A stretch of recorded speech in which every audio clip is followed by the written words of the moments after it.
Imagine waiting decades for justice, cold cases collecting dust, families clinging to hope, and investigators chasing leads that seem to go nowhere, but sometimes patience and perseverance pay off. Welcome back to our channel. Today, we're diving into 5 true crime cases that baffled detectives for years, some even spanning generations, before the truth finally came to light. From shocking twists to breakthroughs that changed everything, these stories prove that time doesn't always bury the truth. Irene Garza was a 25-year-old schoolteacher and former beauty queen from McAllen, Texas, whose murder in April 1960 remained unsolved for decades. She was last seen alive when she went to confession at Sacred Heart Catholic Church, where Father John Bernard Fite was serving as a priest. A massive search was conducted. When the police started finding some of Irene's belongings, they knew that the chances of finding her alive was small. On April 21st, 5 days after Irene's disappearance, her body was discovered in a canal, and an autopsy revealed that she had been essayed and suffocated. Despite suspicions surrounding Fite, the case went cold due to insufficient evidence and reluctance from authorities to prosecute a priest. In 2002, 2 clergymen came forward, claiming Fite had confessed to the crime shortly after it occurred. But the prosecutor's office didn't think it was enough to bring the case before a grand jury. The case was reopened again in 2015. This time, Fite was arrested at the age of 83. His trial began in late 2017, and he was found guilty of murder with malice, receiving a life sentence. Fite had left the priesthood years earlier, married, and lived a quiet life before his past finally caught up with him. His conviction brought long-awaited justice for Garza's family, who had fought tirelessly to keep her case alive. Fite died in prison in 2020, closing a chapter on one of Texas's most infamous cold cases. The Killer Clown case refers to the shocking 1990 murder of Marlene Warren in Wellington, Florida. On May 26, Marlene answered her front door to find a clown holding balloons and flowers. Without warning, the clown shot her in the face and fled in a white Chrysler LeBaron. The case baffled investigators for decades, as the killer's identity remained a mystery. However, suspicions soon fell on Sheila Keene Warren, who was allegedly having an affair with Marlene's husband, Michael Warren. Despite circumstantial evidence, the case went cold for years until advancements in DNA technology reignited the investigation. Sheila Keene Warren was arrested in 2017 and later pleaded guilty to second-degree murder in 2023 as part of a plea deal. Prosecutors had linked her to the crime through witness testimony and forensic evidence, including fibers and hairs found in the getaway car. Sheila had reportedly purchased a clown costume just days before the murder, further implicating her. After decades of speculation, the case finally reached a resolution, though Sheila's defense maintained her innocence. Unfortunately, her plea deal had Sheila released from jail after only 18 months since her sentencing. Though she may have been caught, Marlene's son doesn't think that justice had been truly served.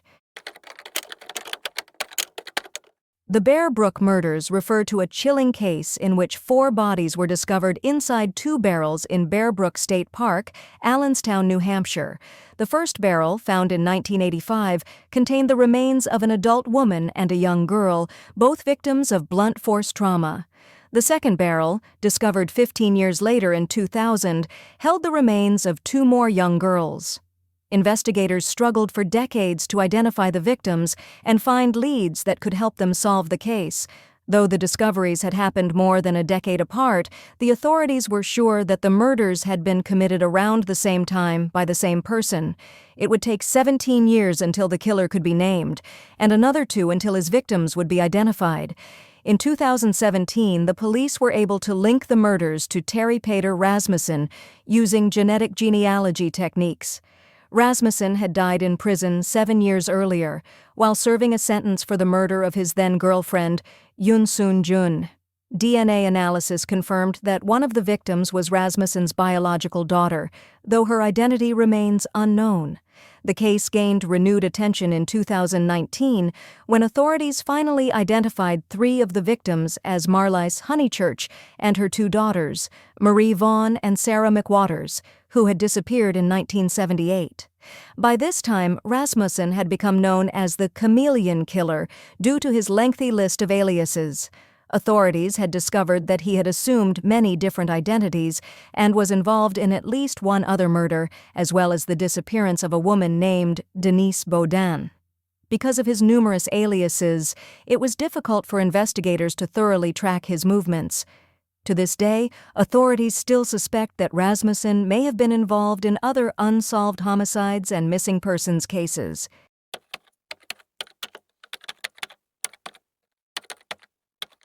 The disappearance of Catherine and Sheila Lyon in 1975 remains one of the most haunting cases in Maryland's history.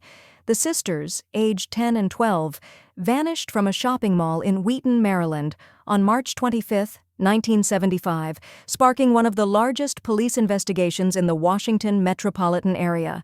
Despite extensive searches and numerous leads, their fate remained unknown for nearly 4 decades.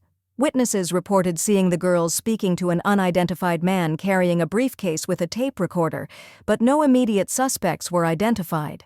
A girl around the Lyon sisters' age told the police about a different suspect, a young man whom the girls had confronted because he had been staring so intently at them that the 2 sisters felt uncomfortable.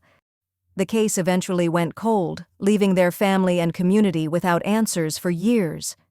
In 2013, almost 40 years since the girls had disappeared, a renewed investigation led authorities to Lloyd Lee Welch Jr., a convicted child sex offender who was then serving time in a Delaware prison. Welch had provided a statement to the police back in 1975 saying that he had seen a man matching the description of the suspect. In fact, he claimed to have seen the Lyon sisters' abduction. He was later dismissed as a witness after failing a polygraph test. It was that statement that led the authorities to investigate Welch further. In 2015, Welch was indicted for the sisters' murders and later pleaded guilty to 2 counts of first-degree murder in 2017. He admitted to participating in their abduction but denied involvement in their SA and killing. Welch was sentenced to 48 years in prison. Authorities believe the girls' remains were burned and buried in a remote area of Bedford County, Virginia, though their bodies have never been recovered.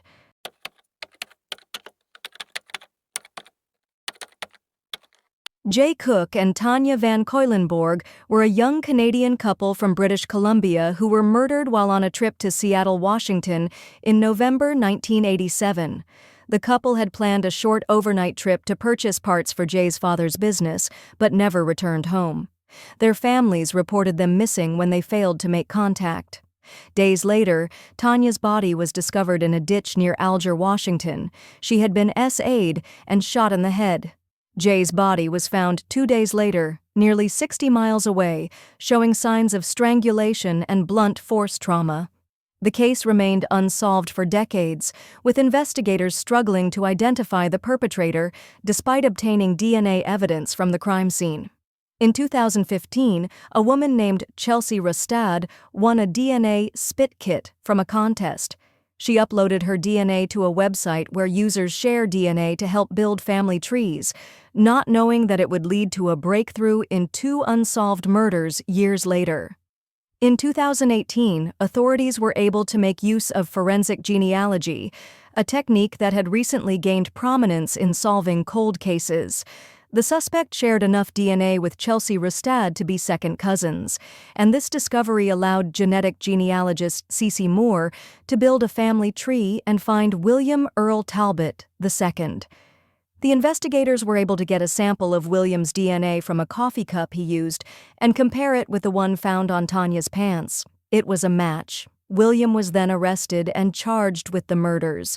William was convicted in 2019, marking one of the first cases where genetic genealogy played a crucial role in identifying a suspect.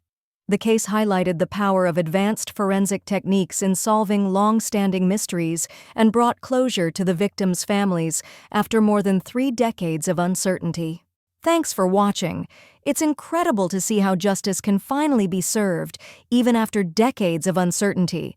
Advances in forensic science, DNA technology, and determined investigators have brought long-lost answers to grieving families. If you found these cases fascinating, don't forget to like, subscribe, and hit the notification bell so you don't miss more true crime stories. Do you know of any other cases that were solved years later? Let's talk about it in the comments below. And remember, justice may take time, but the truth has a way of coming to light. Until next time, stay curious, stay safe.